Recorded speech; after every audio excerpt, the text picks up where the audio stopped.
రాజీవ్ గాంధీ విగ్రహంపై కేటీఆర్ చేసిన వ్యాఖ్యలు ఉపసంహరించుకోవాలని హైకోర్టు అడ్వకేట్ జేఏసీ డిమాండ్ చేసింది. ఇలాంటి వ్యాఖ్యలు ప్రజాస్వామ్య విలువలకు విరుద్దంగా ఉన్నాయన్నారు.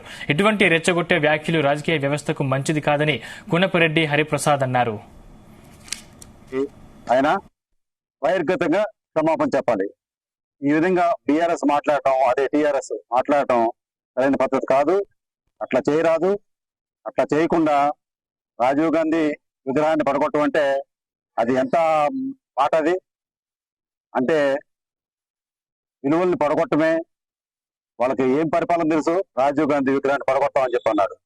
అది ప్రజాస్వామ్య విలువలకి చాలా దూరంగా ఉంది ఆ మాట. తర్వాత వాళ్ళు మళ్ళీ పవర్లోకి వచ్చేది లేదు, పడగొట్టేది లేదు. అయితే ఆ మాట అన్నందుకు ఆయన ఉపసంహరించుకోవాలి.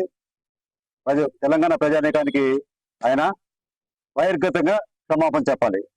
ఈ విధంగా బీఆర్ఎస్ మాట్లాడటం, అదే టీఆర్ఎస్ మాట్లాడటం